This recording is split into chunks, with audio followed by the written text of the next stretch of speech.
So we're in the business of solving the compounding problem by creating convexity in people's portfolios, by changing portfolios so that they perform the best when you're wrong, when unexpected things happen, as opposed to performing the best or targeting their best performance at the expected outcome.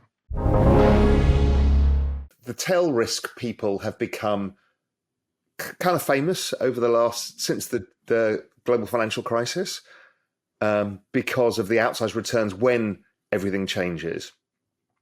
Talk me through the process of doing that, because people think it's all about, I need to create a doom and gloom macro forecast view and then do it, and it's nothing to do with that really. Nothing. How do you do this? What is without giving away your secret sauce, but just the general process of how you think about this? Yeah, I'm in a battle with Sharp World. So Sharp World is doing everything that's counter. Explain what Sharp World is first. Sharp World is a meta fantasy amusement park where the mathematics of the financial industry hold true. Right? where distributions are Gaussian, where correlations and volatility are constant, where ensemble averages dominate time averages, where geometric compounding is irrelevant, where fiduciaries, I compare it to the Big Rock Candy Mountain. It's where fiduciaries just love life, but it destroys compounding for in capital holders.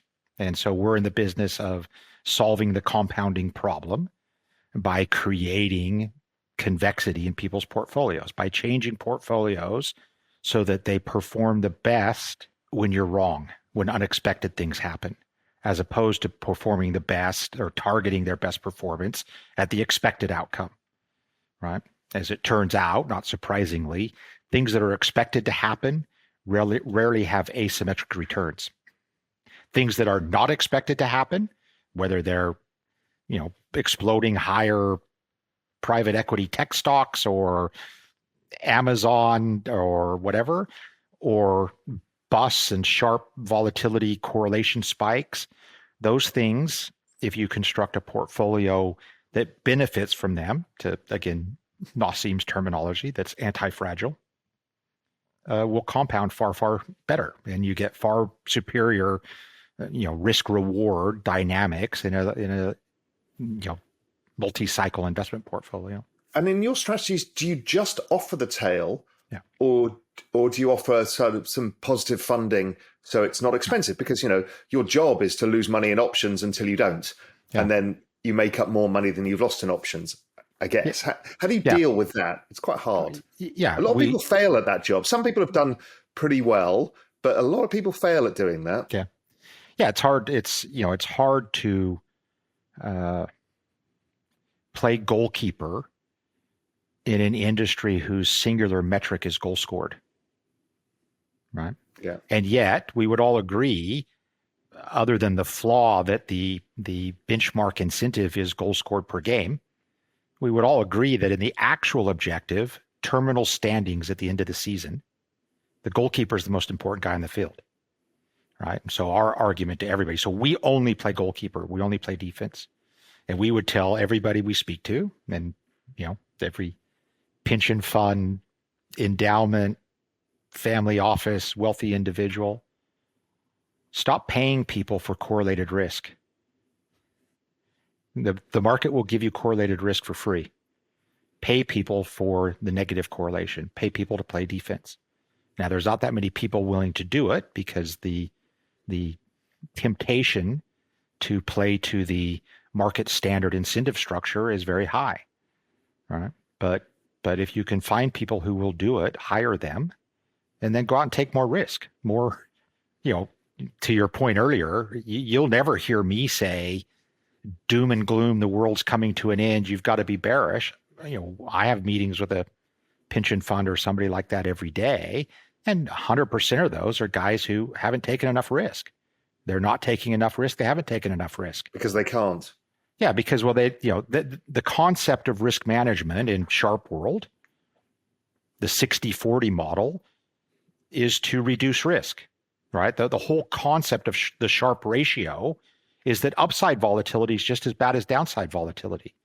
Now, in a compounding path, that's obviously, absolutely, completely wrong, right? And so, as Nassim or Mark Spitznagel would always say, the whole point of having good risk mitigation is so you can take more risk, right? The guy who wins the 40-lap Formula One race is the guy with the best brakes because he can drive the fastest. He has the least likelihood of crashing, and he can go faster than everybody else in the good parts. And so the traditional investment model, the traditional Sharpe world model, 60-40, Kelly criterion, is just reduce the risk, reduce the participation on the upside, take 40% of the capacity out of the engine, drive at 60% of the speed, and based on a 1.5 lap look back, probabilistically say we probably won't hit any curves that will crash on going at 60%. But you don't participate in the upside, and you're just grinning and holding on every curve that comes along, hoping that this isn't the one that you judged badly. The guy with good brakes accelerates, decelerates, accelerates, decelerates. And you can see this in hedge fund returns over time. When you and I started our careers, hedge funds had, like, depending what kind of structure, 10 to 15% volatility and 20 to 30% returns. That got crushed down by this whole kind of Sharpe world, as you call it. And the average hedge fund now is doing 4% volatility and 6% returns. Yeah, they've all played into the metric. And then it's the hedge funds metric, it's the pension funds metric, it's the sovereign wealth funds metric. It's become obsessive, and this is in a sense where my current writing is. Driven by a call it the Greenspan era, right? Beginning with October 87, creating this negative correlation that previously didn't exist between bonds and equities.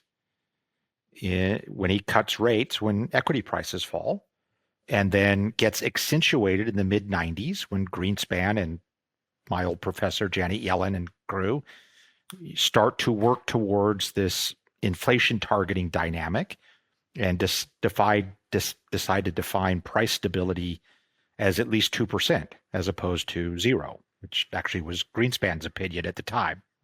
But everyone conceded to Professor Yellen because she otherwise wouldn't go along with it. You got to go read the July 1996 transcript, FOMC transcript. It's fascinating.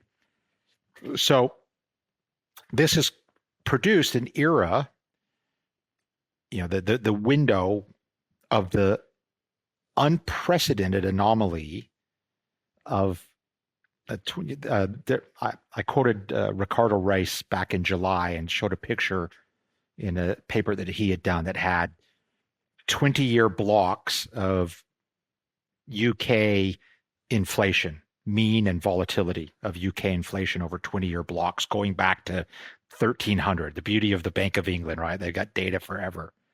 And the obvious anomaly, and so each point, the horizontal axis is the mean inflation for that period, and the vertical is the volatility of inflation over that period. And there's one dot that stands out above all others, and it's the 20-year block that he has of 1997 to 2016, which is a dot right on 2% and right at the bottom of the volatility. Everything else in the chart's up here and out here, right? So the anomaly of this creation of this stable volatility environment, which led to forever declining interest rates, probably, aided by globalization and the influx of mass labor force in China and India and Asia and emerging markets, created this anomaly where Sharpe world mathematics, looked beautiful, right? You had perfect correlation for, forever falling interest rates, low volatility, low inflation volatility, low economic volatility, low interest rate volatility, low equity. Everything was perfect for the Sharpe world mathematics of performing at the mean. And yet, risk parity, the sort of pinnacle of sophistication in Sharpe world, everybody who's used it for the last 25 years, is 75% funded.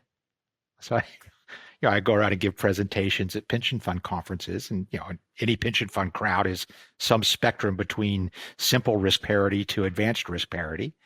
And at the end of 2021, every asset class in their universe was at an all-time high.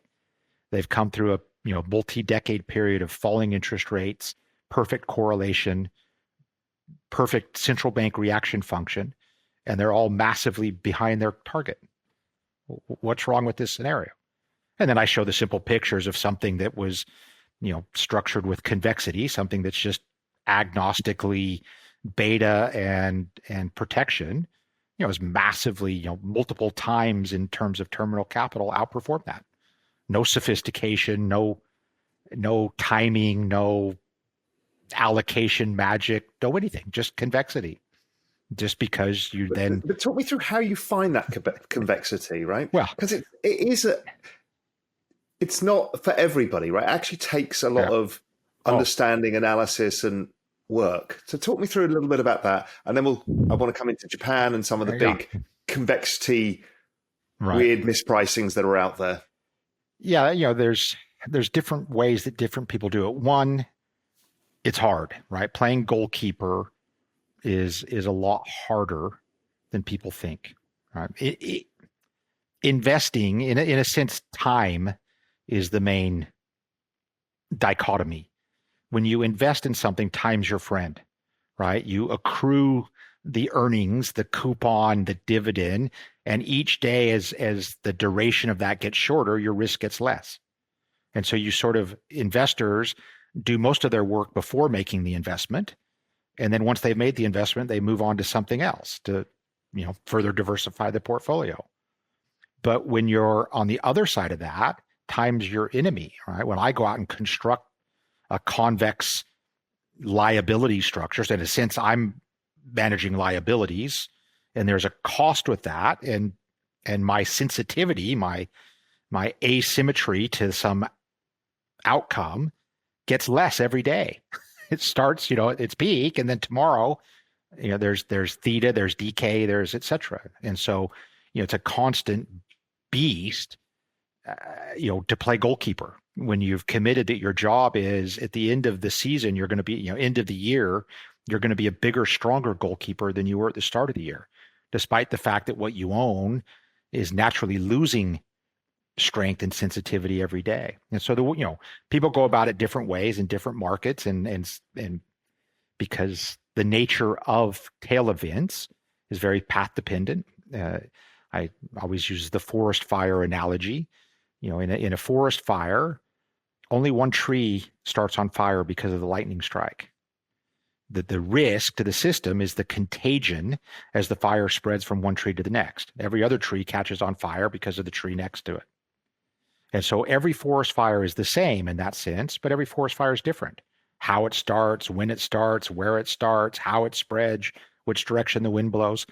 The similarity, and in a sense what our task is to go and find the parts of the forest that have the most dry tree and brush, right? Because the actual risk isn't the exogenous probability of a lightning strike. It's the endogenous risk of how much combustible material is built up on the ground. And so, the again, Sharp World, value at risk, says, well, the last bad fire was caused by a lightning strike. So we're going to build a model that predicts the probability of a lightning strike, and says because there hasn't been a lightning strike for a long time, there's not likely to be one. Right. And so everyone's got their models pointed up in the sky predicting lightning. And then all of a sudden the forest catches fires because kids were playing with matches. And they all say, well, nobody could have seen that coming. We hope you enjoyed the video. At Real Vision, we help you understand the complex world of finance, business, and the global economy with in-depth analysis from real experts. Join the revolution at realvision.com.